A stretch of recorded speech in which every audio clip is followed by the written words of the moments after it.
मध्य प्रदेश के मुख्यमंत्री डॉक्टर मोहन यादव कुछ कह रहे हैं, आपको सुनवाते हैं। हमारे भाजपा के पूर्व प्रदेश अध्यक्ष, यहाँ के लोकप्रिय सांसद, क्योंकि अभी तक भी सांसद है और पीडब्ल्यूडी के जैसे महत्वपूर्ण विभाग का मंत्रालय संभाल रहे, ऐसे माननीय राकेश जी के लिए भी अभिनंदन है। राकेश सिंह जी हमारे बीच अपने यहाँ विराजमान है। आपके अपने नेता और यहाँ के विधायक, मेरे छोटे भाई बरगी से विधायक श्रीमान नीरज सिंह जी, जोरदार अभिनंदन नीरज सिंह जी का, और राकेश सिंह जी के उत्तराधिकारी और बहुत कर्मठ कार्यकर्ता, लगातार काम करने वाले हमारे आशीष दुबे जी, जोरदार तालियां आशीष दुबे जी के लिए।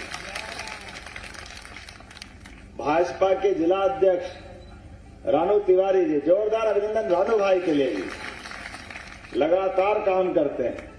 हमारे यहाँ से ही पूर्व विधायक प्रतिमा सिंह जी, जो मेरे साथ भी विधायक रही, जोरदार तालियां प्रतिमा सिंह जी। शायद इनके पर्स में रिवॉल्वर मिल जाए, ऐसा बताते हैं। राजेंद्र पटेल जी, जोरदार तालियां राजेंद्र पटेल जी के लिए, रघुनाथ पटेल जी के लिए, सुक्रत पटेल जी के लिए, सभी के लिए अभिनंदन, पूरे मंच के लिए। नाम बोलूंगा तो बहुत हो जाएंगे, लेकिन ये बात सही है कि मैं पहले हाथ जोड़ के माफी चाहता हूं। मैंने 3 बजे आने का कहा था, लेकिन वादा किया है, भले ही 9 बज गए, आए जरूर, ये तो बात आप पक्का माने, क्योंकि हमने कहा है। माननीय मोदी जी के समय में ये वर्तमान का दौर है। आज खास करके मैं माननीय मोदी जी के नाम का इसलिए शुरुआत कर रहा हूं कि कोई देश का प्रधानमंत्री, और खास करके मोदी जी के पहले हुए तो हमारे देश में भी हैं, लेकिन इतनी कठिनाइयों में यद्यपि लाल बहादुर शास्त्री जी का नाम भी आता है, मोरारजी भाई का भी आता है, चरण सिंह जी का भी आता है। ये अलग अलग वर्ग से अलग अलग प्रकार के प्रधानमंत्री रहे, निकले, लेकिन यशस्वी प्रधानमंत्री नरेंद्र मोदी जी के लिए जोरदार अभिनंदन करो। मोदी जी के लिए तो चाय के छोटे से कैंटीन में, पटरी के किनारे चाय बेचने वाले एक छोटे से बालक के रूप में जिंदगी की तमाम कठिनाइयों के बावजूद भी, जिनने अपने जीवन का उद्देश्य भी रखा और अपने परिवार के बजाय पूरे देश के परिवार को मानते हुए देश सेवा के मार्ग के लिए पूरा जीवन समर्पित कर दिया। ये हमारे रानी अवंतीबाई के आज हमारे लिए वीरांगना को स्मरण करने का, मैं उससे तारतम्य मिलाकर के बात करना चाहूंगा। जीवन तो 4 क्षण का है, लेकिन इस जीवन को जी करके जिनने अपना जीवन जीते जी अमर बना लिया, ऐसी कुछ महत्वपूर्ण वीरांगनाओं के नाम में से सबसे बड़े नाम कोई है तो रानी दुर्गावती का, रानी अवंतीबाई का, और वो जबलपुर क्षेत्र से आते हैं। हमें इस बात का गर्व है, इस बात का गौरव। इतना गजब जीवन जिया होगा इनने।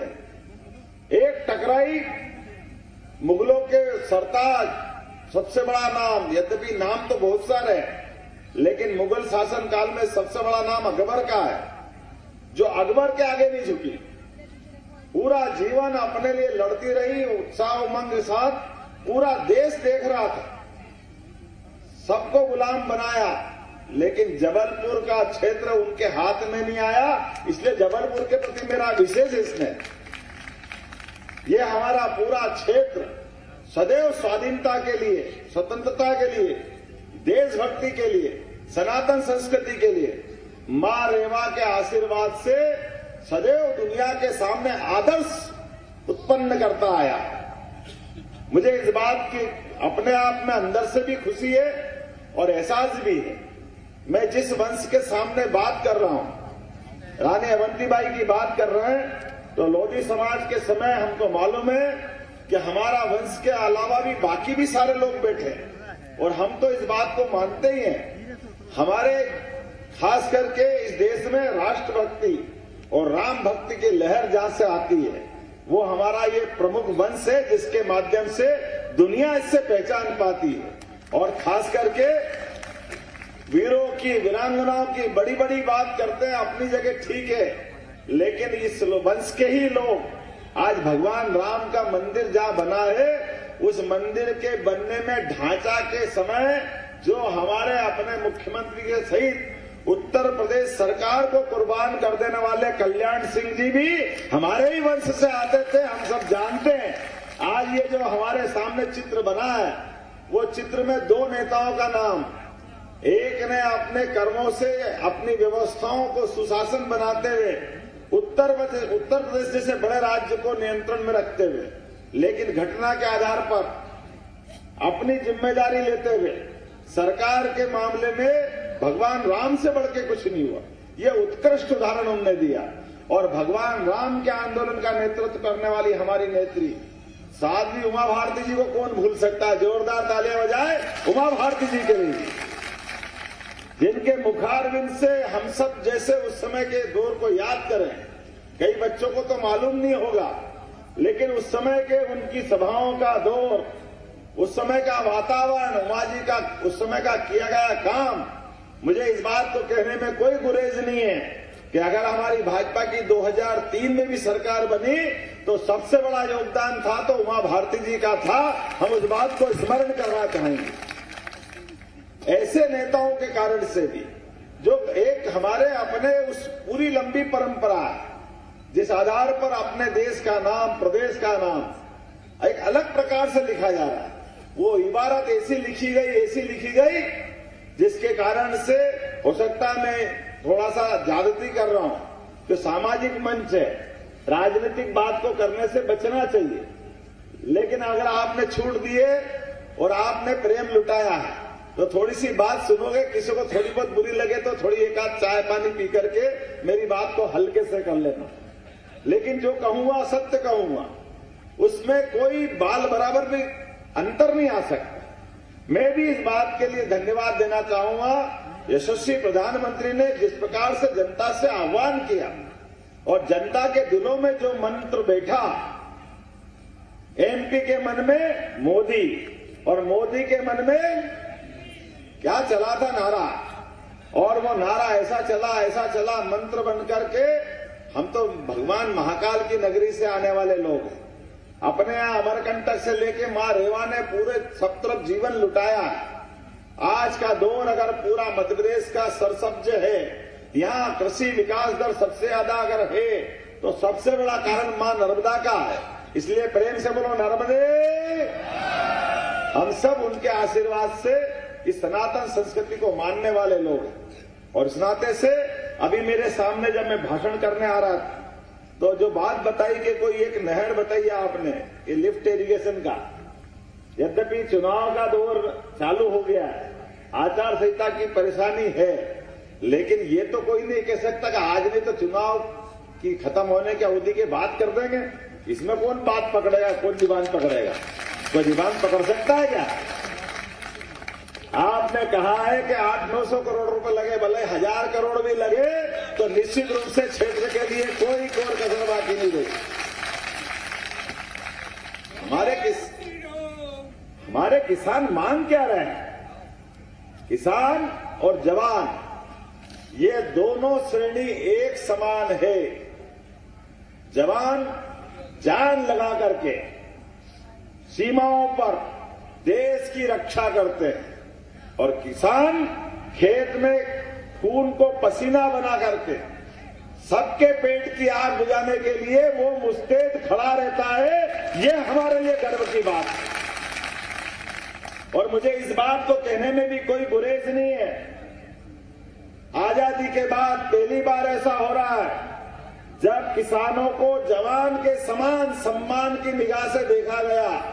यद्यपि लाल बहादुर शास्त्री ने जय जवान जय किसान करके किसानों का सम्मान तो बढ़ाया, लेकिन उससे 4 कदम आगे बढ़ करके हर साल नरेंद्र मोदी जी ने किसान सम्मान निधि देकर के किसानों का जो सम्मान बढ़ाया है, किसान कभी जीवन में नहीं भूल सकेंगे। और यशस्वी मुख्यमंत्री शिवराज सिंह जी चौहान मेरे पूर्ववर्ती, उन्होंने भी उतना ही दे करके वो सम्मान बढ़ाया है। इसलिए एक बार जोरदार तालियां माननीय शिवराज सिंह जी के लिए। हमारे मोदी जी हो, शिवराज सिंह चौहान हो, उमा भारती हो, कल्याण सिंह जी हो, ये जो हमारे अपने तमाम प्रकार के नेता है, ये किस आंचल में इनका जीवन बड़ा हुआ है, किस छाया से बड़े हुए, स्मरण करना पड़ेगा। हमने अगर अपनी पार्टी का नाम भी रखा जनता पार्टी, लेकिन उसको भारतीय जनता पार्टी की छाया दी है। हमारा सारा दृष्टिकोण भारत आधारित है, इसलिए जो कहते वो करके भी दिखाते, केवल भाषण के लिए नहीं बोलते। अभी कोविड के कठिन काल में दुनिया में पेटेंट कराने का नियम चला। पेटेंट ज्ञान अगर पा लिया तो उस ज्ञान को पेटेंट कराकर उससे कितना कमाए, दुनिया उस तरफ जा रही है, उससे निचोड़ना चाहती है। हमारे भारत के दृष्टिकोण में यह नहीं है। हमारे खेत में फसल उगती है, मैं भी किसान परिवार से आता हूं, मुझे इस बात की खुशी है कि मेरे पिताजी भी किसान है। 98 साल की उम्र में आज भी वो खेती कराना जानते और खेती के आधार पर फसल बेचने भी खुद जाते हैं। मैं उनसे कहता हूं 20 साल से कि पिताजी अब आपका उम्र नहीं है, आप मत करिए। उन्होंने कहा बेटा तुमको जो करना तुम करो, मैंने जीवन भर जो करा मेरे को करने दो। तुम्हारा काम नेतागिरी करने का, तुम नेतागिरी करो, मेरा काम खेती करने का, मैं खेती कराता हूं। लेकिन मुझे इस बात का कहते हुए जरूर बोलता, लेकिन गर्व होता कि हाँ मैं उनका बेटा हूं जिनने कभी कोई चुनाव नहीं लड़ा, कोई राजनीतिक क्षेत्र में नहीं रही है, लेकिन ऐसे किसान परिवार पे भी मेरी पार्टी ध्यान देती है। मैं इसलिए मोदी जी और सारी पार्टी को धन्यवाद देता हूं, जिनके माध्यम से लोकतंत्र जिंदा होता है। ये उदाहरण बनता है कांग्रेस सहित बाकी लोगों के सामने भी। अरे आप वोट तो सबसे लेते हो, सबके लिए पता नहीं क्या क्या हाथ जोड़ के चुनाव के पहले वादे करते हो, लेकिन जब भी मौका आता है, जब आपको मुख्यमंत्री के पद पे पहुंचाना होता है, तो आपके चश्मे के नंबर बदल जाते हैं। आप वो सब बातें भूल जाते हो जो चुनाव के पहले बोलते हो। मुझे इस बात का गर्व है, मोदी जी जैसा गरीब व्यक्ति कहां से उठ करके 3 बार गुजरात जैसे सबसे संपन्न राज्य का मुख्यमंत्री बनते और देश के प्रधानमंत्री बनकर के दुनिया के सामने भारत की इज्जत बढ़ाते। हमें इस बात का गर्व है, लेकिन मौका भारतीय जनता पार्टी देती है। आज इसी कारण से ये हमारे मंच पर कई सारे हमारे महत्वपूर्ण नेतागण हैं जो लोकतंत्र में होना चाहिए।